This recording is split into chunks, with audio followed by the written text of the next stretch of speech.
दिलों की नजदीकियां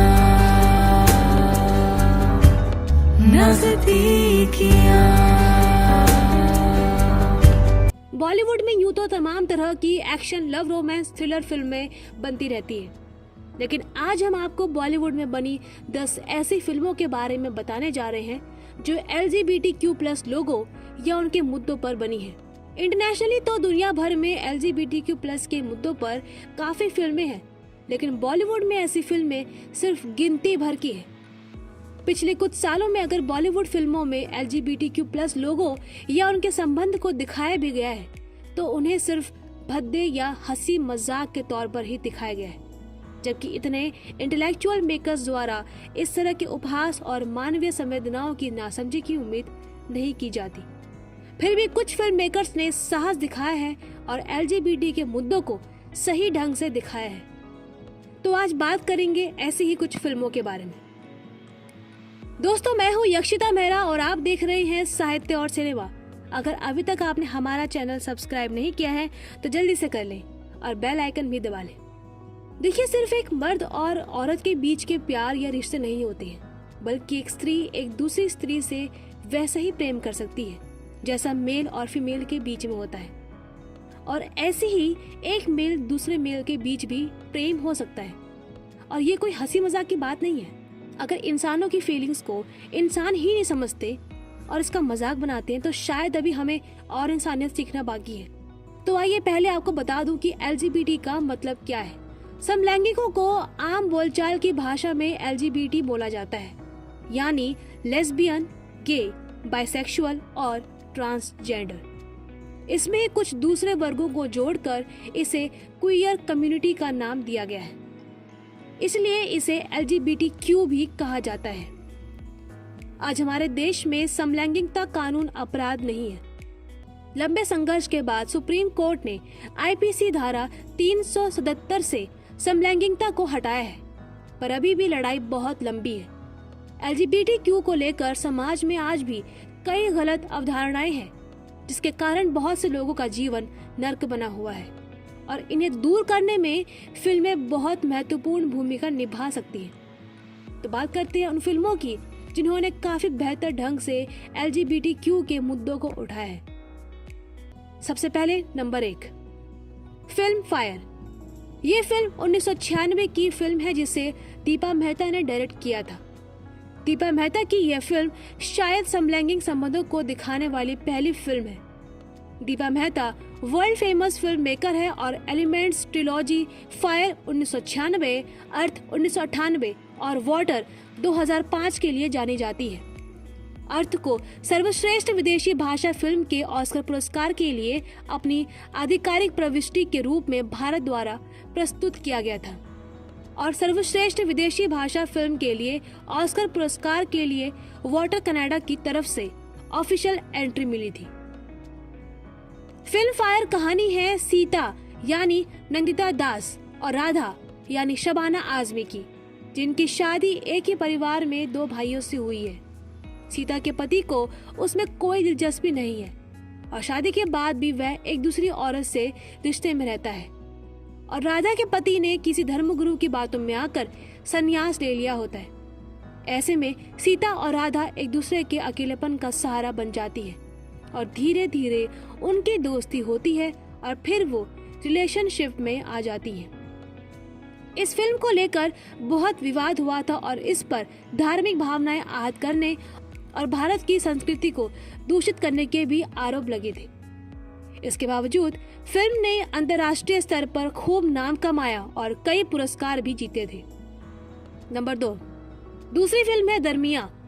1997 में कल्पना लाजमी ने दरमिया इन बिटवीन बनाई थी। ये फिल्म एक फिल्म एक्ट्रेस और उसके किन्नर बेटे की कहानी थी, जिसमें किरण खेर और आरिफ जकारिया मुख्य भूमिका में थे। इस फिल्म के जरिए भी ट्रांसजेंडर के दर्द और उनके जीवन के संघर्ष को दिखाया गया था। नंबर 3, इसी कड़ी में तीसरी फिल्म है दायरा। ये फिल्म 1997 में आई थी, जिसे अमोल पालेकर ने डायरेक्ट किया था। इस फिल्म की कहानी भी एकदम अलग थी। ये एक थिएटर एक्टर और गांव की एक लड़की के जीवन संघर्ष को दिखाती है। थिएटर एक्टर जो महिलाओं के किरदार निभाता था और लड़की जो पुरुष बनने पर मजबूर थी। क्रॉस ड्रेसिंग के प्रति समाज किस तरह सोचता है, ये सब आप इस फिल्म में देख सकते हैं। फिल्म में मुख्य भूमिकाएं निभाई थी निर्मल पांडे और सोनाली कुलकर्णी ने। नंबर 4, इसी कड़ी में चौथी फिल्म है माय ब्रदर निखिल। ये फिल्म 2005 में आई थी और इस फिल्म को डायरेक्ट किया था ओनिर ने। ओनिर बस एक पल, सॉरी भाई जैसी फिल्में बना चुके हैं। ओनिर की यह फिल्म डोमिनिक डिसूजा की जिंदगी पर आधारित है, जिन्हें साल 1998 में एड्स संक्रमित होने की वजह से गिरफ्तार कर लिया गया था, क्योंकि उस दौर में इस बीमारी को किसी गुनाह से कम नहीं माना जाता। फिल्म में तैराकी के चैंपियन निखिल कपूर यानी संजय सूरी के HIV संक्रमित पाए जाने के बाद उसे अपनी टीम और अपने घर दोनों से निकाल दिया जाता है।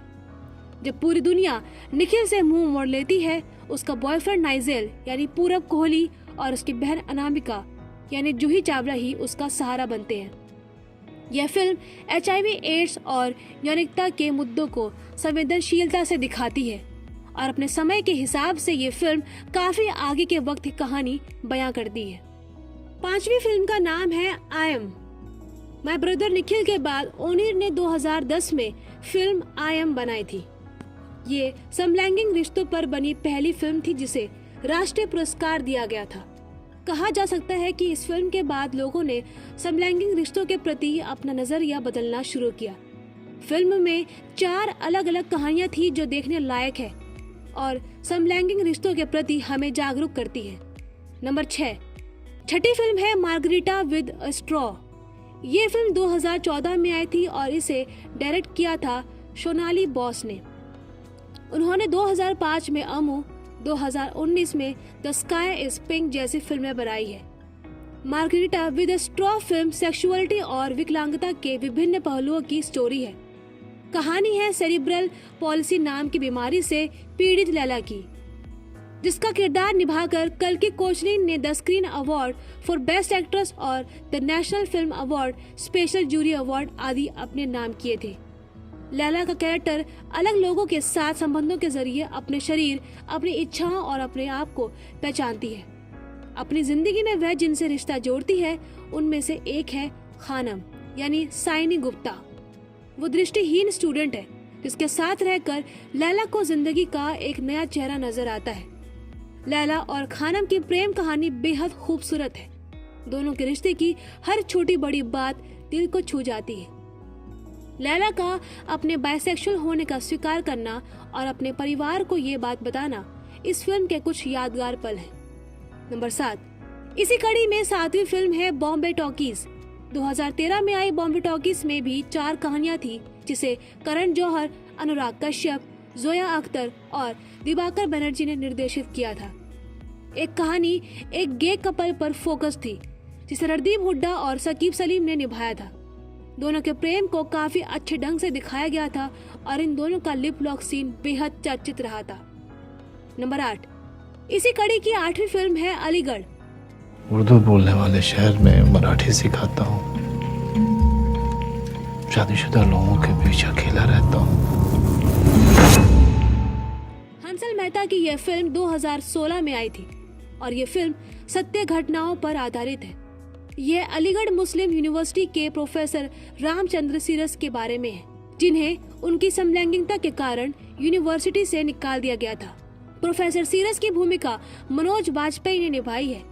कहानी का एक बड़ा पार्ट प्रोफेसर और एक पत्रकार यानी राजकुमार राव के रिश्ते के बारे में है। फिल्म काफी अच्छी साबित हुई थी। नंबर 9, इसी तरह की 9वीं फिल्म है कपूर एंड सन्स। 2016 में आई इस फिल्म के डायरेक्टर है शकून बत्रा। ये फिल्म एक फैमिली ड्रामा फिल्म थी जिसमें फवाद खान परिवार के सबसे बड़े बेटे बने हैं जो गे होते हैं। फिल्म में रूढ़िवाद न दिखाते हुए उसके जीवन की सच्चाई को दिखाया गया है। फिल्म में दिखाया गया है कि गे होना कोई अपराध नहीं है। नंबर 10, और इस कड़ी की लास्ट फिल्म है सेक्शन 377 अब नॉर्मल। 2019 में ZEE5 पर निर्देशक फारूक कबीर की इस फिल्म में मोहम्मद जीशान अय्यूब, शशांक अरोड़ा, मानवी गागरू जैसे एक्टर्स हैं। ये फिल्म विभिन्न परिस्थितियों से आने वाले कुछ लोगों के बारे में है जो LGBTQ के अधिकारों के लिए लड़ने के लिए एकजुट होते हैं। इस फिल्म के बारे में निर्देशक ने कहा है कि यह खास तौर पर विषम लैंगिकों के लिए बनाई गई है ताकि वे LGBTQ के बारे में अपनी गलत धारणाएं दूर कर सकें।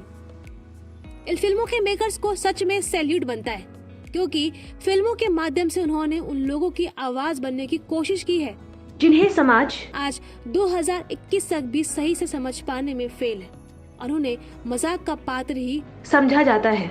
उम्मीद है बॉलीवुड में आगे भी कुछ ऐसे ही मुद्दों पर फिल्में देखने को मिलेंगी। वीडियो कैसा लगा कमेंट करके बताएं और ऐसी ही दिलचस्प वीडियो के लिए हमारे चैनल को सब्सक्राइब करना ना भूलें। दो दिलों की नजदीकियां